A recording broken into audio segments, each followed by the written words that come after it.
10th का ये geography का चैप्टर 6 है। चैप्टर 5 जो मिनरल्स है वो जो 30% सिलेबस जो कटा है उसमें से मिनरल्स चैप्टर को हटा दिया गया है। तो सबसे पहले इस चैप्टर को जब देखने जा रहे हैं तो हम देखेंगे कुछ जो मिनरल मैन्युफैक्चरिंग इंडस्ट्रीज है तो कुछ इसमें अपडेट हुआ डाटा, मतलब कि जो अगर किन्हीं के पास पुराना बुक होगा या नया बुक भी होगा तो इस साल का जो एनसीईआरटी जो जो भेजा हुआ है पीडीएफ फाइल तो उसको कुछ करेक्शंस किया है। तो सबसे पहले उसको करेक्शन कर लीजिए क्या क्या जो डाटा अपडेट हुआ है, और जब आप आंसर लिखिएगा तो अपडेट डाटा लिखना होता है। तो सबसे पहले आप क्या करिए, पेज जो आप बुक खोलिए, बुक में आप जाइएगा तो एग्रो इंडस्ट्री आएगा, जैसे ऊपर ऊपर करिएगा तो जैसे थोड़ा सा एग्रो बेस्ड इंडस्ट्री, तो एग्रो बेस्ड इंडस्ट्रीज है तो उसमें आपको देखना है टेक्सटाइल। तो यहाँ जो टेक्सटाइल इंडस्ट्रीज है तो टेक्सटाइल इंडस्ट्रीज में जो आपका बुक दिया होगा तो यहाँ गौर करिएगा कि जैसे अगर जिनका पुराना बुक होगा इस साल का होगा तो कोई दिक्कत नहीं है। तो यहाँ पर आप क्या देखिएगा कि जो इंडस्ट्रियल प्रोडक्शन है जैसे because it contributes significantly industrial production, तो इसके बगल में यहाँ पर आपके बुक अगर पुराना बुक होगा तो वहाँ पर परसेंटेज दिया हुआ है इंडस्ट्रियल डाटा के इंडस्ट्रियल प्रोडक्शंस, तो वहाँ पर आपका कोई परसेंट होगा तो यहाँ ब्रैकेट में तो उस सब को जो भी ब्रैकेट में दिया है उसको काट देना है। जैसे आप यहाँ से मिला लीजिए इस बुक में क्या industrial production comma employment generation com and foreign exchange earnings, तो इसको ध्यान देना है। उसके बाद जाके यहाँ पर जो कटा हुआ है कि अगर यहाँ पर जैसे ये एक्सचेंज अर्निंग हो गया और उसके बाद जाके इट जो कंट्रीब्यूट्स 8% ऑफ, तो यहाँ पर देखिएगा इट कंट्रीब्यूट्स है वहाँ नहीं दिया हुआ इसमें नया बुक में, तो यहाँ पर डायरेक्ट है it is the only industry in the country which is self reliant and complete in the value chain that is, तो यहाँ ध्यान देना इसको काट लेना है। मैंने इसमें आप यहाँ पर मैच करिएगा तो आपको अपने दिख जाएगा जो नया बुक है, आपको पुराना बुक का तो कट जाएगा, तो पहले उसको काट लेना है आपको। उसके बाद जाके जब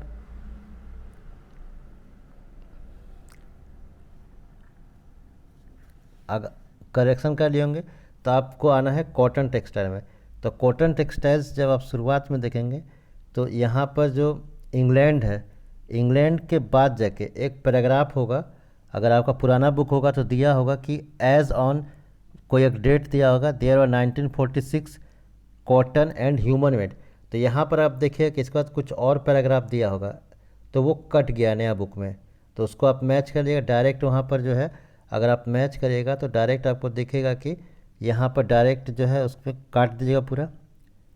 तब आपके बुक में जब काटने के बाद क्या होगा in the early years direct यहाँ से आएगा, यानी इसके ऊपर एक पैराग्राफ था वो कट गया है, ये फ्रॉम इंग्लैंड के बाद और इन द अर्ली ईयर्स के बाद बीच में कटा हुआ है।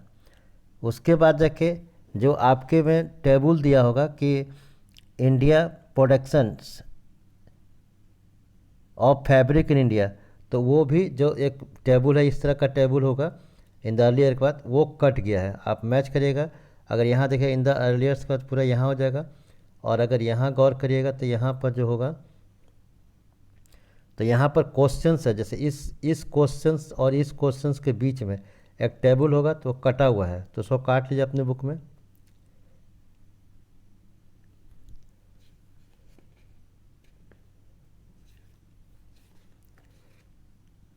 उसके बाद जाके आप जैसे यहाँ दिया हुआ इंडिया एक्सपोर्ट, यहाँ पर दिया हुआ इंडिया एक्सपोर्ट इन अफ्रीकन कंट्रीज़, तो अगर आपके पास बुक जो होगा तो यहाँ पर डायरेक्ट आ गया है वी हैव, क्या आया हुआ है वी हैव आया हुआ है, we have a large share in the world, we have a large share, यानी बीच में जो एक पैराग्राफ है वो कट गया है।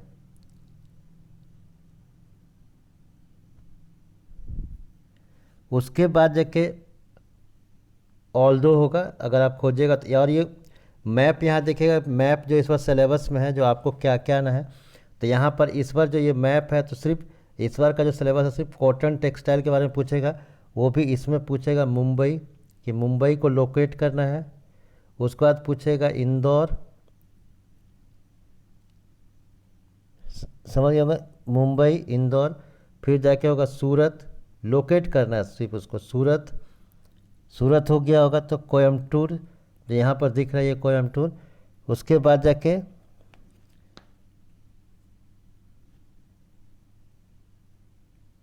लिख लिए होंगे तो फिर जाके होगा कानपुर, कोयम्बटूर के बाद क्या चीज़ है, कानपुर। तो इसको लोकेट करने आएगा, कहाँ पर इसको पहचाना है, ऐसे कोयम्बटूर है तो कोयम्बटूर जो है इस जगह पर है, तो इसको समझाना है।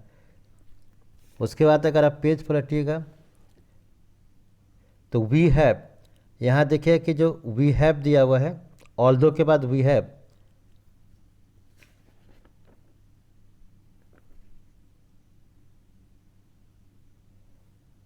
तो यहाँ आप यहाँ इसको मैच करिएगा तो समझ में होगा। Although of the we have made significant increase in the production of good quality long staple cotton. उसके बाद कॉटन के बाद देखिएगा आपका अगर पुराना बुक होगा तो यहाँ कुछ दिया होगा तो उसको पूरा काट देना है जो ब्रैकेट में है, सीधा आ जाना है द नीड, आप मैच करिए अपने समझ में आ जाएगा।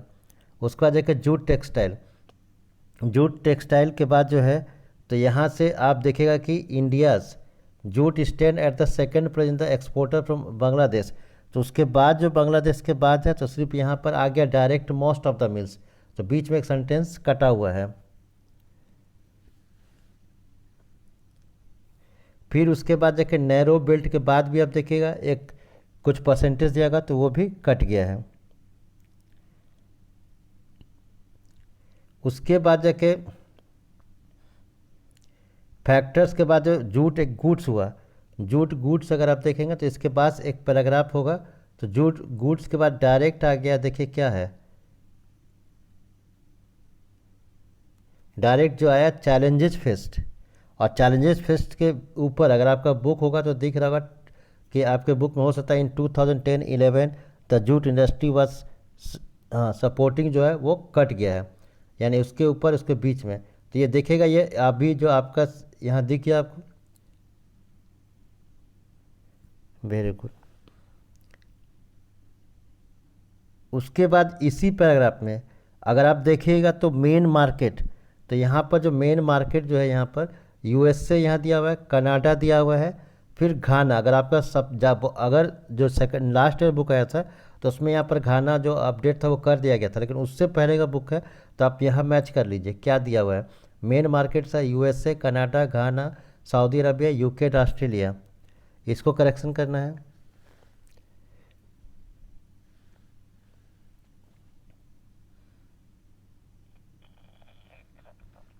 उसके बाद देखिए शुगर इंडस्ट्री, उसके बाद शुगर इंडस्ट्री में देखिएगा तो यहाँ पर आपको दिख जाएगा गुड़, खेंडसारी।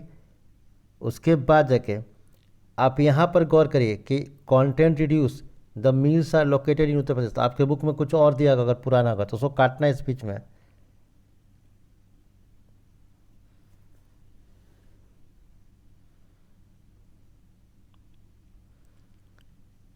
उसके बाद जाके आयरन, अब सीधा मिनरल बेस्ड इंडस्ट्री है ये, तो मिनरल बेस्ड इंडस्ट्री आएगा। अब यहाँ पर आपको दिखा दे रही है जो बुक है जो आप लेटेस्ट है, मैंने जो अगले साल बोर्ड दीजिएगा उसका, उसके अनुसार आपको आंसर लिखते समय ध्यान देना कोई डाटा पुराना नहीं जाए। तो आयरन एंड स्टील में आइएगा तो यहाँ पर जो आयरन एंड स्टील में देख रहे होंगे एक पैराग्राफ है प्रोडक्शन एंड कंजम्पशन, तो इसी पैराग्राफ में आप थोड़ा सा ऊपर जाइएगा तो उसके बाद यहाँ पर देखिएगा कि आपके बुक में क्या दिया है।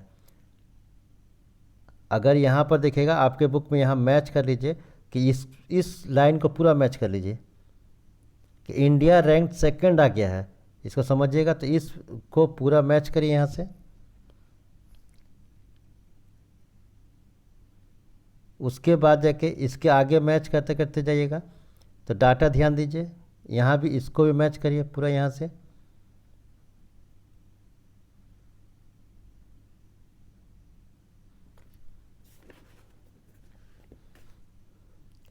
उसके बाद जाकर ये जो एक्टिविटी है इसको मैच कर लीजिए यहाँ से।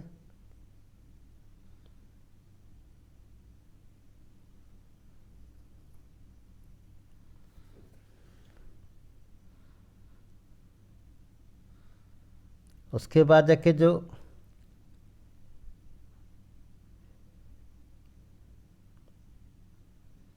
यहाँ मैच करने के बाद फिर ये देखिए कि यहाँ पर मैप में क्या क्या पूछ सकता है जो आने की संभावना है। तो यहाँ पर जो है इस बार इसको छोड़ दीजिए, भिलाई नहीं पूछेगा। इसका जो सिलेबस है जो काटा है, जो इसमें जमशेदपुर पूछ सकता है, दुर्गापुर पूछ सकता है, इसको टिक कर लीजिए। भिलाई पूछ सकता है, 3 हुआ। उसके बाद देखिए 3 यहाँ पर, फिर विजयनगर 4 हो गया, और सलेम। इसमें से कोई एक लोकेटिंग करना होगा या आइडेंटिफिकेशन करना होगा उस पॉइंट को। फिर यहाँ देखिएगा कि इन द 1950s, यहाँ पर आप मैच करिएगा कि यहाँ देखिए, यहाँ पर आपके बुक में जो पुराना बुक होगा तो देखिएगा अंतर दिख जाएगा क्या क्या चेंज है। तो और ऊपर कर देते हैं। उसके बाद इस जगह पर आप मैच करिए, आपको करेक्शन करना है यहीं पर।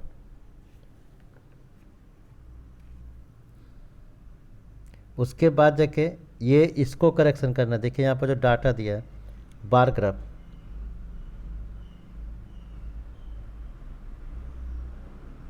ये पूरा चेंज है बार ग्राफ। अगर आपको नया बुक होगा तो ठीक होगा, नहीं होगा तो उसको चेंज करना होगा।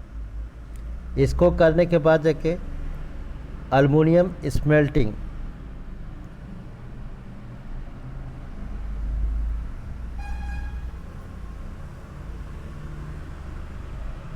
अल्मुनियम स्मेल्टिंग में उतना चलिए यहाँ पर चलेगा। केमिकल इंडस्ट्री में आ जाइए। केमिकल जो इंडस्ट्री है,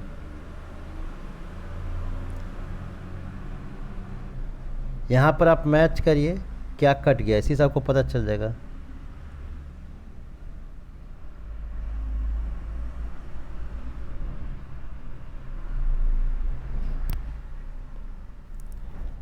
फिर सीधा आना, सीमेंट में आना है।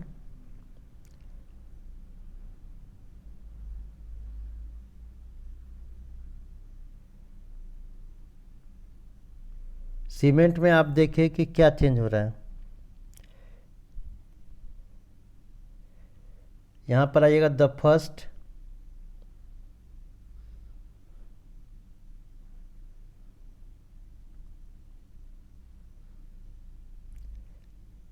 देखिए यहाँ आप देखिए कि आपको कुछ चेंज दिखेगा। यहाँ से आप मैच करिए।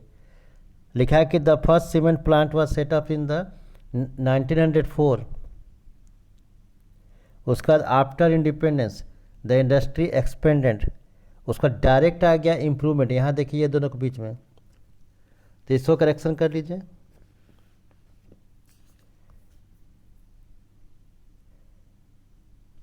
उसके बाद जाके ऑटोमोबाइल इंडस्ट्री,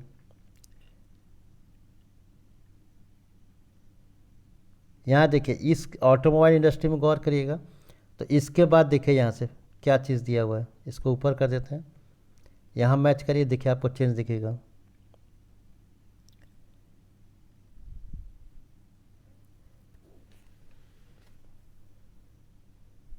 उसके बाद देखिए इंफॉर्मेशन एंड सॉफ्टवेयर में,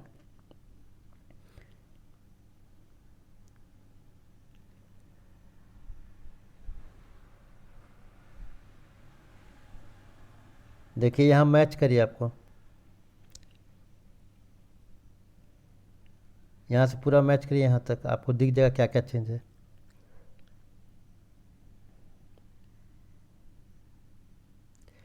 उसके बाद जाके एक मैप में जो सॉफ्टवेयर मैप है इसमें क्या क्या पूछ सकता है, जो संभावना है।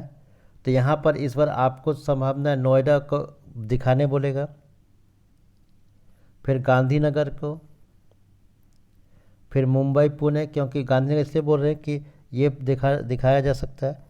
फिर बेंगलुरु को टिक कर लीजिए। उसका चेन्नई को, इतना ही इसमें पूछ सकता है।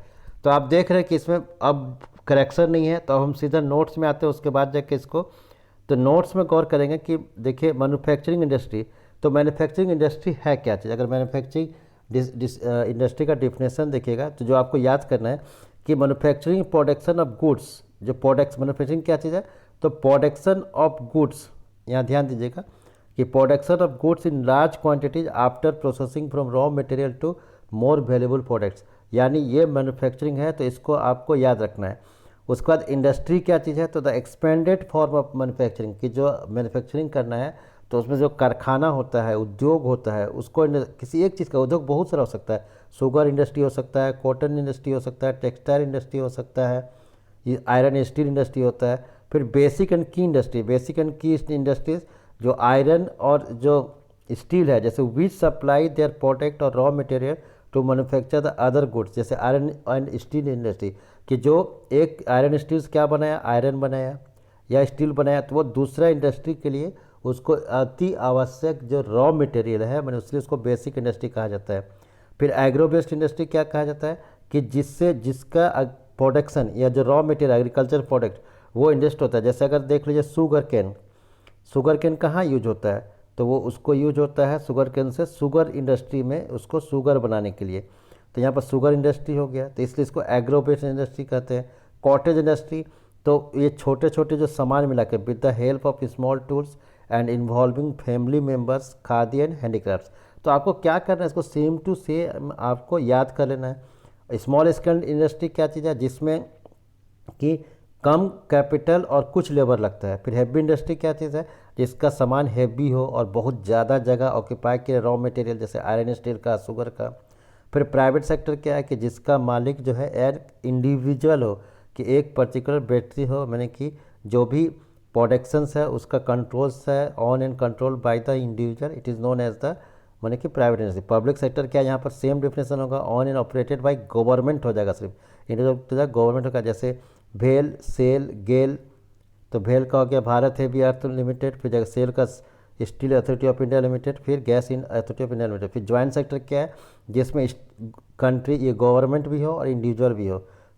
कोऑपरेटिव सेक्टर क्या चीज़ है कि these are owned and operated by the producer supplier और रॉ मटेरियल। जैसे अगर ये इसमें देखेंगे गुजरात पे, तो वहाँ अमूल है, अमूल का फुल फॉर्म क्या है, तो आनंद मिल्क यूनाइटेड लिमिटेड। कि आनंद एक प्लेस है गुजरात में, तो वहाँ पर जो दूध बनता है, दूध का प्रोडक्शन होता है, दूध सेल नहीं हो पाता था, तो वो लोग सभी जो प्रोड्यूसर्स हैं जो जहाँ पर उपजाता है, तो वो लोग सब मिलके एक कोऑपरेटिव बना दिया कि अमूल मिल्क और यूनाइटेड। अब देखिए अमूल का कितना सामान बाजार में है।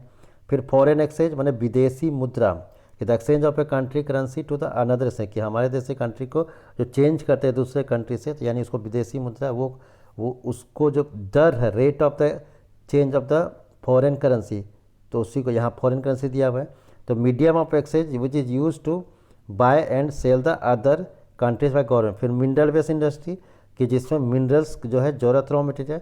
फिर इंडस्ट्रियल सीक्वेंस। तो यहाँ पर इसके बाद जो हम मिलेंगे तो नेक्स्ट वीडियो में। Thank you.